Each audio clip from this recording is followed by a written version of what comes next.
Hey there, kiddos, and welcome back to the channel. I'm Uncle Frank, and that you are having a great day. And in today's video, I'm going to be sitting back in my kind of squeaky chair, relaxing, and having a little conversation with all of you guys about choice and failure, and knowing when to call it quits. Because I have here a small stack of MetaZoo release decks, right? Yeah, the release event boxes.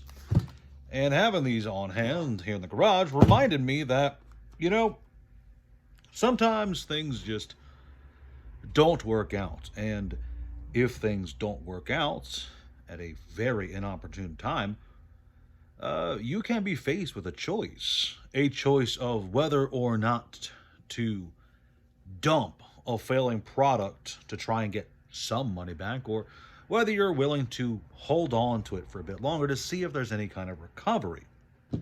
You see, in the world of collectibles, really in any kind of market, this isn't just a TCG thing. This is something that exists in the world for stocks and assets like gold and silver, houses and cars, etc.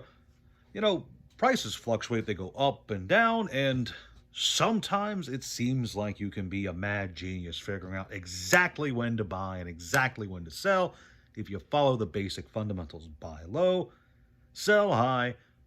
You do that well enough and you understand what the low and high points can be for a certain thing, and hey, you'll do pretty good. The problem is not everybody knows the high and low of a particular thing, because there's so many different factors that determine the price of a given item, especially on the open market. And especially when it comes to TCGs, there's a lot that can go into it. Not just popularity and playability, collectability, and all that jazz, public perception, and everything can really help define the kind of attitude you approach and the kind of choices you'll make when it comes to whether or not you choose to hold on to a given item. Sometimes you'll be the kind of store who buys into the hype new item at the apex of its popularity. You hear about this game called MetaZoo and you feel like you have to get some in, so you go to your distribution, you order a bunch in, and then it all goes to zero. It all collapses down, and you're faced with a choice of whether or not you want to take this product that you spent quite a pretty penny on, and do you want to liquidate it now and just get it out of your inventory because it's taking up space? It is worth something. It's not worth nothing. You can still get a few dollars for it and eat the loss and move on with something else. Or do you want to hold on to it for a bit longer? Now, if you are, again, a store that bought it at the height and it's lost, for some sets for a while, they lost 90% of their value. I think the choice can be very easy, especially if it's taking up a lot of space. You got cases of the stuff in the back for some reason. It can be very easy to just say, okay, dump it, get rid of it, clear the space up, try again with something else, especially if you're a store that has plenty of other healthy cash inflows. Magic's doing good for you, Pokemon's doing good for you, I don't know, Yu-Gi-Oh's doing good for you. Whatever it is, if you have other successful card games bringing in cash to make up some of the loss, you'll be a bit more comfortable with dumping something on the market. But let's say that things switch, and instead of buying MetaZoo at the top, you do what a lot of people over the last 6 months have been doing. Buying MetaZoo at the absolute bottom, when you can get these release event boxes for, there's like what in here, a few packs, right? Just some cards. Okay. A promo card, 30 regular cards, a rule book. Oh, there's 3 packs in here. Okay. Neat. A lot of people can get these for $5. I've been getting them for $5. And that price difference, the difference between buying at the highs and buying at the lows, can really inform what you're comfortable with doing. Do I think MetaZoo is going to make a return and be this super huge IP that people are going to pay $20 for one of these one day? No, I don't. I'm just, as an example, where you buy it along its high to low price range really does go a long way in informing your decisions on whether or not to liquidate it now and try to get whatever you can for it, or if you're willing to hold on to it for a bit to see if it might go up a bit. Do I think I'm gonna go to $20? No, but I do think it could go to 10. I don't think that's unreasonable. And the same is true for the wider TCG market in general. You know, nobody can predict where the bottom is, right? We can always say, oh, this is definitely the bottom, the what? I don't know. For Yu-Gi-Oh, I guess the foil Charmer premium deck, a case is like $50 right now. It's easy to say that that's the bottom, right? It's a premium deck. It's a very popular archetype, not for playing, but for collecting. It's old archetype. A lot of people love the Charmer, so it's easy for me to say, oh, this is the bottom. But is it really the bottom? It could go down another $20 maybe for a case. Some cases got really cheap for a while. I mean, the Dark Lord case, I was buying them at $20 a pop for a case, for a display case, I should say, of those decks. So that's like 8 decks or 10 decks for $20, something like that. It was wild. And at the same time, it's, anyone can say, oh, this is the top, this is as high as it's going to go, sell now while you can, but it's not necessarily true. It might be, maybe, I don't know, maybe Spider-Man collector boxes aren't going to go much higher than they are right now. They could, though. Maybe you're right if you call it at the top and you think it's never going to go up any further. You got to sell it now while you can. But you might be wrong, too. And the reason that matters, the reason calling the tops and the bottom matters, is because how eager you are to get rid of a product really depends on where you think, for you, the top and bottom is. And you could be right, you could be wrong. But what matters is you, as a business, as a store, have to make these decisions, and you have to have a lot of confidence in it. You can't go into things willy-nilly, examining the bare basics, the overall vibes of how the market feels about a given product, like Final Fantasy, or I want to make up a fake card box. The Pokemon Smuckers promo packs that you get in your peanut butter and jelly sandwiches. Yeah, that sounds like a cool fake product. Right now they're $3 a pack and nobody seems to want them. But I, as a store, go to these Pokemon PB&J promo packs. Smuckers makes the PB&J sandwiches, right? It's been a while. I, as a store, see these $3 packs in the open market, and people bring them in all the time, and I'm like, yes, give them to me, because I think for some reason they're going to go to $15 a pack for whatever reason. And that's just informed by, I know that these packs will only be in print for 6 months. I know that there's a cool Pikachu eating a sandwich in the packs that a lot of people want. A lot of them are getting graded. So I have reason to believe, for, what little research I did, that these packs could be worth a pretty penny in the future, just because, small print run, small availability, plus a lot of people want the one Pikachu card. Boom, the Smuckers packs are an easy buy at $3. Obviously, that's a super condensed and super specific niche example, but you're constantly examining all kinds of things when you're a buyer and seller of various collectibles, and you kind of have to be. You kind of have to look at everything with an examination mindset of not just what does Reddit or YouTube or Google Groups, right? There was a Google Plus, I think it was called. There was a Google social media platform a few years ago that failed completely.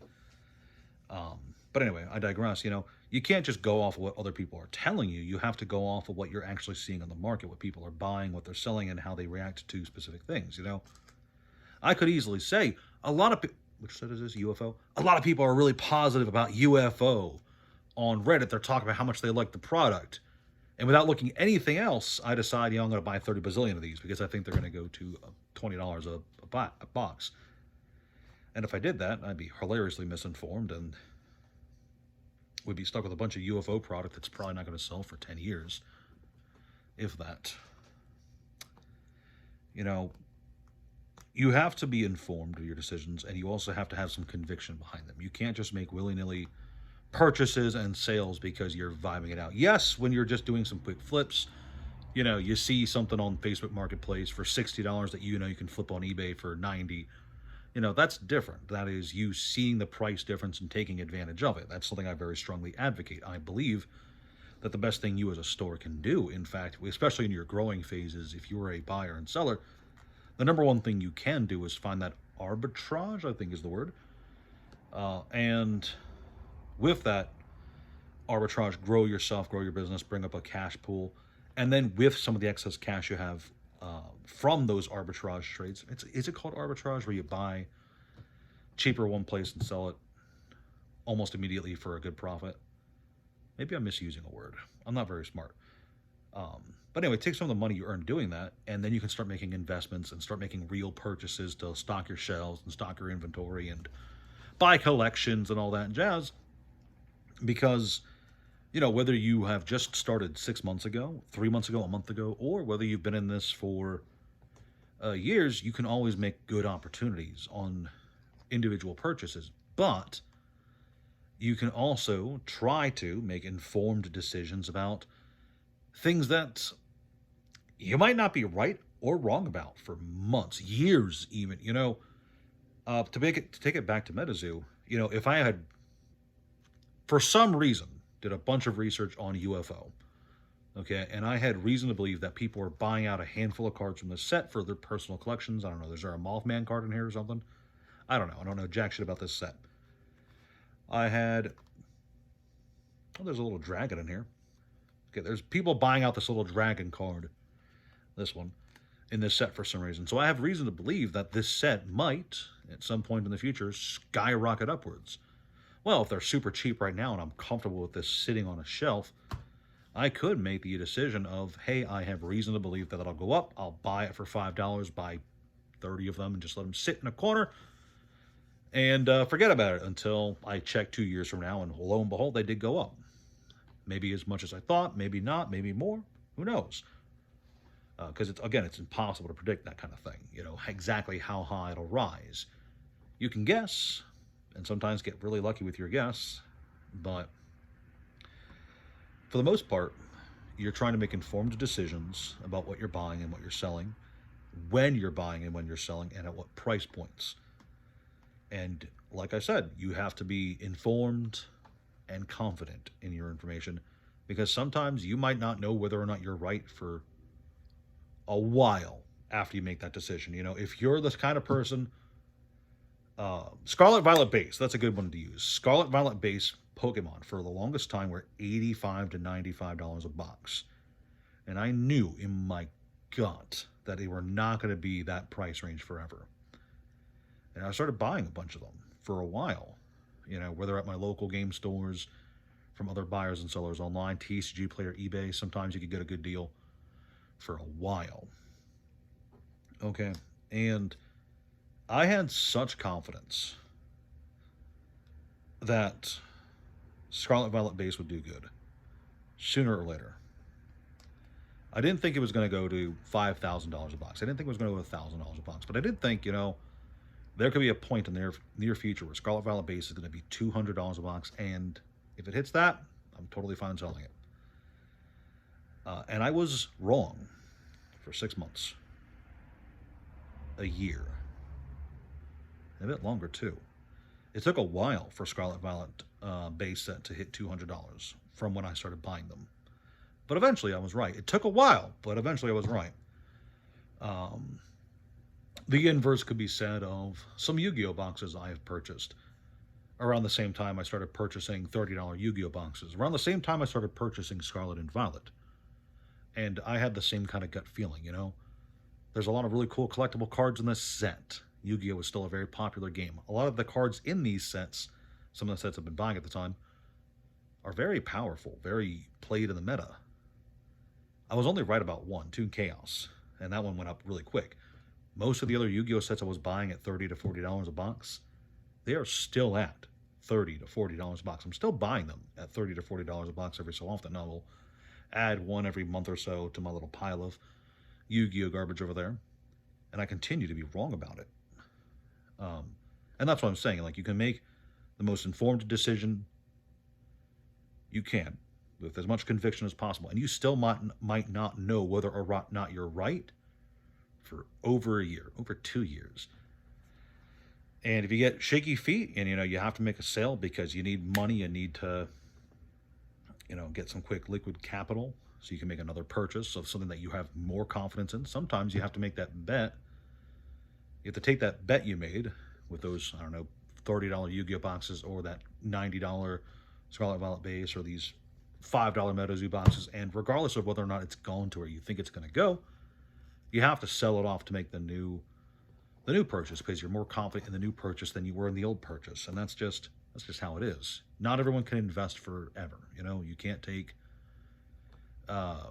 you can't sit on a product forever and just assume it's going to go up forever, especially if there's some new reason, to think that something else has come along that's going to perform better in the short or long term. And I feel like I'm not properly explaining it well enough, but basically, things can change. Your evaluation of a given item can change over time. That's what I'm trying to say here is, you buy product A thinking it's going to double in a year, but along 6 months later comes product B, and you sell product A for product B because you have even more confidence in product B for whatever reason it is. And you won't know whether or not you were right or not for a while. So what I'm trying to say in this video is you have to make your decisions as informed as possible and with a lot of confidence. And you can be very wrong. And those are risks you have to take if you are going to be entering into the world of TCG collectible finance. There's a lot of people out there who say Pokemon can only go up. One Piece can only go up. MetaZoo can only go up. Anyway, thank you guys so much for watching. Please like, share, subscribe, all that jazz. You guys know the drill by now. Please buy a $5 MetaZoo box. Thanks so much for watching. Comment below. I'll talk to you guys later. Ciao.